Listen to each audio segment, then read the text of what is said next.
सुंदर से जंगल में तीन दोस्त रहा करते थे। एक था कुकू और बंटी और पिंकी। एक दिन पेड़ के नीचे कुकू और पिंकी दोनों बातें कर रहे होते हैं। तभी वहाँ बंटी आता है। क्या हुआ बंटी, तुम इतनी जल्दी जल्दी भागे आ रहे हो? कोई टेंशन की बात है क्या? तभी बंटी बोलता है। मैं जब जंगल से आ रहा था, सारे चिड़ियाएं बातें कर रहे थे। बहुत ज़्यादा इस साल बारिश और बाढ़ आने की संभावना है, इसलिए सब पक्का घर बनाने का सोच रहे हैं। हमें भी जल्दी से घर बनाना पड़ेगा। तब पिंकी टेंशन में बोलती है। अरे बंटी, अब हम क्या करेंगे? हमारे पास तो घर बनाने के लिए सामान भी नहीं है, और अगले हफ्ता से तो बारिश भी होने वाला है। हम क्या करेंगे? तभी कुकू शांति से बोलता है। अरे दोस्तों, तुम टेंशन क्यों ले रहे हो? मैं हूँ ना, समझो सामान का जुगाड़ हो गया। अरे कुकू, इतनी जल्दी हमें सामान कहाँ से मिलेगा? तुम दोनों को तो पता है ना, मेरे मामा सिटी में घर बनाने का काम करते हैं। मैं उनको बोलकर हमारे लिए सामान मंगवाता हूँ। अरे वाह कुकू, तब तो हमारा भी पक्का घर बन जाएगा। जल्दी अपने मामा को कॉल करके अपने लिए सामान मंगाओ, हम तीनों मिलकर घर बनाएंगे। तब तो हमारा घर भी बन जाएगा एक हफ्ता के अंदर। कुकू अपने मामा को कॉल कर सामान भिजवाने बोलता है। दोस्तों, मेरे मामा शाम तक सामान भिजवा रहे हैं। चलो हम शाम को मिलते हैं। वहाँ से तीनों दोस्त अपने लिए मजबूत पेड़ ढूंढने चले जाते हैं। शाम हो जाती है और तीन दोस्त पेड़ के नीचे मिलते हैं। तभी सामान भी आ जाता है। अरे पिंकी, चलो बताओ, तुम कौन से पेड़ पर घर बनाने का सोच रही हो? मेरे को एक सुंदर सा पेड़ मिला है। जैसा मैंने सोचा था वैसे ही बिल्कुल। मेरा सपनों का घर बन जाएगा तब तो। चलो पिंकी, चलकर देखते हैं तुम कौन सा पेड़ ढूंढी।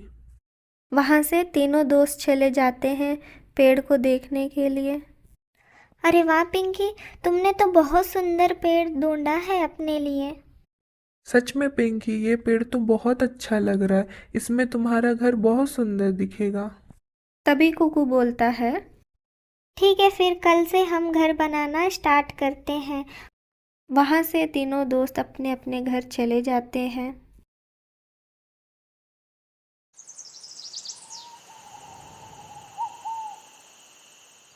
अगले दिन सुबह हो जाती है और तीनों दोस्त सामान लेकर पिंकी का घर बनाने के लिए आते हैं। अरे कुकू, हमें तो पता ही नहीं है कि सीमेंट का घर कैसे बनाते हैं। फिर हम कैसे बनाएंगे? अरे पिंकी, तुम लोग टेंशन मत लो। मेरे मामा पूरा पन्ना पर लिख कर भेजे हैं कैसे बनाना है। बस हमें इसको पढ़ते पढ़ते सीमेंट और रेती मिलाएंगे और एक मजबूत सा घर बना लेंगे। सच में कुकू, तुम्हारे मामा तो बहुत अच्छे हैं, हमारी बहुत मदद करते हैं। हाँ, वो बात तो है, मेरे मामा बहुत अच्छे हैं। तीनों मिलकर घर बनाना शुरू कर देते हैं और थोड़े टाइम के बाद पिंकी का घर बनकर तैयार होता है। पिंकी का घर सच में बहुत ज़्यादा सुंदर दिखता है। तुम दोनों का धन्यवाद दोस्तों। तुम्हारे वजह से आज मेरा इतना सुंदर घर बन गया है। अरे पिंकी, इसमें कौन सी बड़ी बात है? हम तीनों दोस्त हैं, इतना तो कर सकते हैं ना। ठीक है कुकू, चलो अब तुम दोनों का घर बनाने चलते हैं। वहाँ से बंटी और कुकू का घर बनाने के लिए चले जाते हैं। देखते देखते कुकू का घर भी बन जाता है और तीनों मिलकर फिर बंटी का घर बनाने चले जाते हैं और एक तरफ बंटी का घर भी बन जाता है। कुकू, तुम्हारा बहुत बहुत धन्यवाद। तुम्हारे वजह से आज मेरा सपनों का घर बन गया है। हाँ कुकू, तुम्हारा बहुत धन्यवाद। तुम्हारे वजह से आज हमारा पक्का घर बना है। अब चाहे बारिश हो या तूफान, हमें तो कोई डरने की जरूरत ही नहीं है। अरे दोस्तों, तुम भी क्या मुझे धन्यवाद बोल रहे हो? हम तीनों तो दोस्त हैं और एक दूसरे का मदद तो हमें करना ही चाहिए। अरे कुकू, ये बचा वाला सीमेंट क्या करेंगे? ऐसे ही रहेगा तो बारिश में तो खराब हो जाएगा। हाँ बंटी, तुम सही बोल रहे हो। अगर ऐसी बारिश में रहेगा तो सीमेंट खराब हो जाएगा। इसलिए मैं सोचा हूँ अपने मामा के पास भिजवा देता हूँ। उनका तो घर बनाने का काम है, कुछ में तो काम आ जाएगा। हाँ कुकू, ये आइडिया तो बहुत अच्छा है। तीनों अपने घर चले जाते हैं। ये सब देखकर कवि बोलती है, ये तीनों पागल हो चुके हैं। 3 महीने के बारिश के लिए इतना पैसा खर्च कर रहे हैं और ऊपर से इतना ज्यादा मेहनत। मैं तो कभी ना करूं। मेरे प्यारे से पंख पूरे खराब हो जाएंगे। वैसे भी मुझे क्या, मैं तो चलती हूँ अपने घर। बोलकर कवि हंसने लगती है। फिर अपने घर जाकर सो जाती है और आधी रात को बारिश शुरू हो जाता है। बहुत ज़्यादा बारिश होने की वजह से कवि के घर के अंदर पानी आता है। कवि तभी अचानक से उठकर देखती है और डर जाती है। हे राम, मैं अभी क्या करूं? मुझे यहाँ से जल्दी से निकलना पड़ेगा, वरना मेरा घर गिर जाएगा और मैं मर जाऊंगी। वहां से कवि जल्दी जल्दी एक डाली पर जाकर बैठ जाती है और सोचते रहती है। उतने देर में ही कवि का जो घर था वो टूट कर ही नीचे गिर जाता है। कवि का नजर कुकू के बचे वाले सीमेंट पर पड़ जाता है। अरे वाह, अब तो मेरे को फ्री का सीमेंट भी जुगाड़ हो गया। अब तो इससे मैं भी अपने लिए एक पक्का घर बनाऊंगी और सब चिड़ियाएं देखते रह जाएंगे मेरा घर को। फिर वहां से कव्वी जाकर कुकू के घर के पास से सीमेंट चोरी कर कर लाती है और लाकर अपने लिए एक घर बना लेती है और कव्वी अपने नए घर में जाकर सो जाती है। अगले दिन सुबह हो जाती है और कुकू अपना सामान ढूंढता है। तभी वहां बंटी और पिंकी आते हैं। अरे क्या हुआ कुकू, तुम कुछ सोच रहे हो लगता है। हाँ बंटी, जो अपन घर बना रहे थे वो बचा वाला सामान मैंने इस जगह पर रखा था। पता नहीं उसे कौन लेकर गया। और कौन ले जाएंगे कुकू? कवि ले गई है। मैं जब आ रहा था वो भी अपने लिए पक्का घर बनाई है।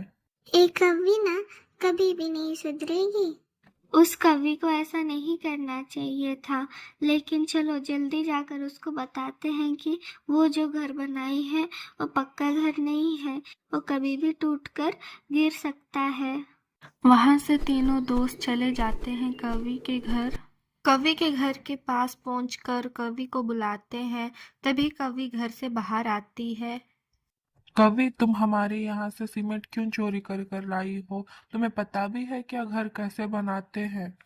हाँ हाँ, आए हैं बड़े मेरे को बोलने वाले। मैं अपने पैसों से लेकर आई हूँ सीमेंट। तुम लोग क्या मुझे देखे हो तुम्हारे घर से लाते वक्त? जाओ यहाँ से।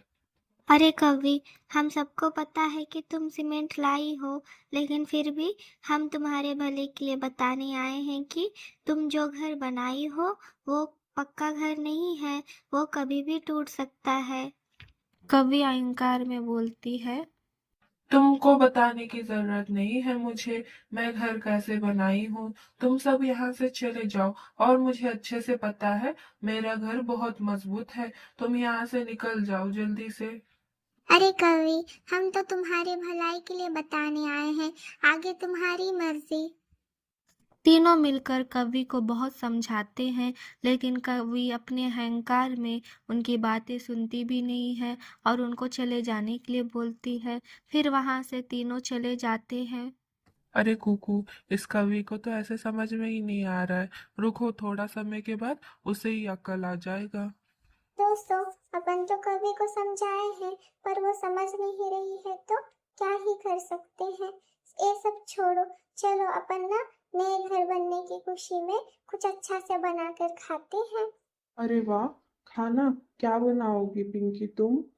बंटी, मैं तुम दोनों का पसंद का खाना बनाऊंगी और शाम को तुम दोनों आ जाना। बोलकर तीनों अपने अपने घर चले जाते हैं। शाम हो जाती है और कुकू और बंटी पिंकी के घर जाते हैं। पिंकी उन दोनों के लिए बहुत टेस्टी टेस्टी खाना बनाती है। उतने टाइम में ही दरवाजे पर कोई बुलाने का आवाज आता है। पिंकी जाकर दरवाजा खोलती है और दरवाजा के सामने में कौवी रहती है। पिंकी, बहुत ज्यादा बारिश होने के कारण मेरा घर टूटकर गिर चुका है। मैंने सभी से मदद मांगा है, लेकिन किसी ने मेरी मदद नहीं की है, इसलिए मैं तुम्हारे पास आई हूँ। अच्छा कवि, चलो जल्दी अंदर आओ, वरना तुम्हें ठंड लग सकती है। अरे कौवी, तुम यहाँ कैसे आना हुआ? कुकू, बहुत ज्यादा बारिश के कारण मेरा घर टूटकर गिर चुका है। मैंने तुम्हारी बात नहीं मानी, उसके लिए मुझे माफ कर दो। अरे कौवी, हम तो तुम्हारे भले के लिए ही समझा रहे थे। अगर तुम्हें पक्का घर बनाना भी था तो तुम हमसे मदद मांग लेती। हाँ कुकू, मैंने तुम्हारे घर से बिना बताए सीमेंट भी लाया है। मुझे माफ कर दो, मुझे अपनी गलती का सजा भी मिल चुका है। कवि, तुम्हें अभी जाकर समझ में आया है तुमने गलती किया है। छोड़ो कवि, अभी तुम बहुत ज्यादा डरी हो, चलो हमारे साथ खाना खा लो। कवि, अब तो बहुत ज़्यादा बारिश होने वाला है और मौसम भी बहुत ख़राब हो जाएगा। सबके लिए मजबूत घर होना बहुत ज़रूरी है, इसलिए हम तीनों मिलकर कल तुम्हारे लिए एक पक्का घर बना देंगे। तुम्हारा बहुत धन्यवाद कुकू। मेरे को माफ कर दो, मैंने तुम्हारे साथ बहुत गलत व्यवहार किया, फिर भी तुम तीनों मेरा मदद करने के लिए तैयार हो। अरे कवि, भूल जाओ ये सब बातें, चलो जाकर जल्दी सो जाते हैं, कल फिर तुम्हारा घर बनाना शुरू कर देते हैं। चारों मिलकर खाना खा लेते हैं। पिंकी भी कवि को बहुत प्यार से खाना खिलाती है। कवि का बर्ताव को देखकर भी तीनों उसके साथ बहुत अच्छा व्यवहार करते हैं। अगले दिन सुबह हो जाती है और तीनों मिलकर कवि के लिए एक सुंदर सा और मजबूत सा घर बना देते हैं। तो दोस्तों, अगर आपको ये कहानी अच्छी लगी तो जल्दी से चैनल को सब्सक्राइब कर दीजिए और कमेंट्स करके बताइए आपको कहानी कैसी लगी। चलिए दोस्तों, फिर मिलते हैं।